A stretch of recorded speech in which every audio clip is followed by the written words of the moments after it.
안녕하세요. 사람을 더 건강하게 인강한 의원 최서우 원장입니다. 손과 발에 땀이 많이 나면 이만저만 불편한 것이 아닙니다.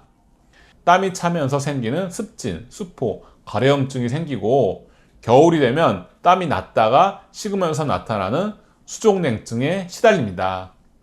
긴장을 하면 땀이 더 많이 나서 시험 칠 때 종이가 적기도 하고 처음 보는 사람과 악수라도 하려면 연신 손을 닦아야 합니다. 특히 성장기 여학생에게 이런 증상이 나타나는 경우가 많은데 여기에는 이유가 있습니다. 이번 영상에서는 그 이유와 치료 방법에 대해 말씀드리려고 합니다.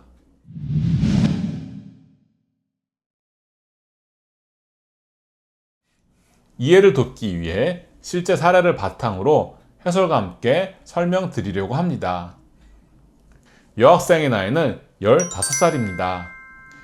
초등학교 3학년 때부터 손발에 땀이 많은 것을 느끼기 시작하다가 6학년 때부터 손발에 나는 땀의 양이 급격하게 늘었습니다. 땀의 양이 많아서 신발이 젖을 정도이고 공부할 때 연필을 잡기 힘들다고 표현했습니다.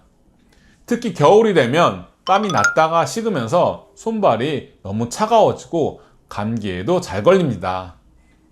습진으로 인해 손끝에 물집이 보이고 물집이 터지면서 껍질이 벗겨지는 모습도 관찰되었습니다. 왜 이런 증상이 나타나는 걸까요? 동의보감 진액편에 보면 수족다한증의 여러 가지 원인을 제시하고 있습니다. 유장이열, 양기의 부족, 기혈의 허증, 심장의 열 등을 원인으로 보고 있는데 이 중에서도 기혈의 허증이 성장기 여학생들의 손발이 땀이 많아지는 원인이라고 할 수 있습니다. 인체의 순환을 관리하는 기혈이 부족해지면서 진액이 제자리에서 이탈하여 새는 현상으로 내 몸에서 필요한 진액이 손발로 줄줄 새고 있는 것입니다. 여학생들의 급성장기에 해당하는 초등학교 고학년 때부터 중학교까지의 시기에 수족다한증이 심해지는 것은 바로 기혈의 부족과 관련이 있습니다.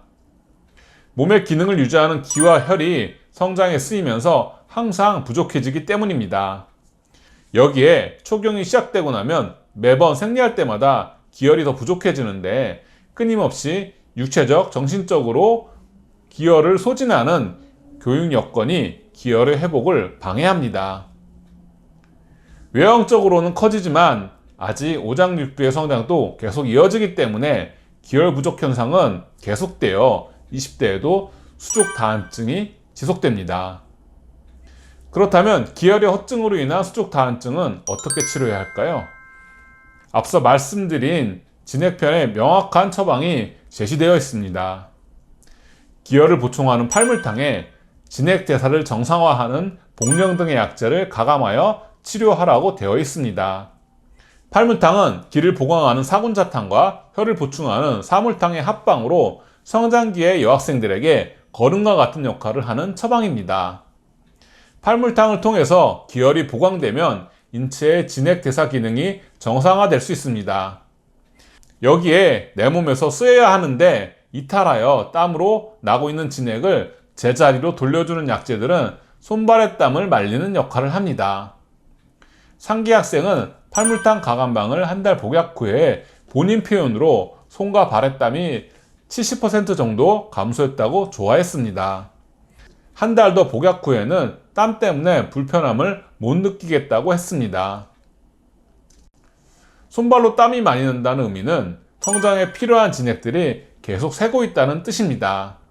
진액은 혈액이 되고 골수가 되고 뇌수가 되어서 몸에서 쓰여야 하는데 그만큼 부족함이 생기면 당연히 성장과 면역력, 체력에 마이너스가 됩니다. 기혈이 허해서 진액이 손발로 새고 있다면 빨리 치료해 주는 것이 학생들의 건강을 위해 필요합니다. 이상으로 이번 영상을 마치겠습니다. 감사합니다.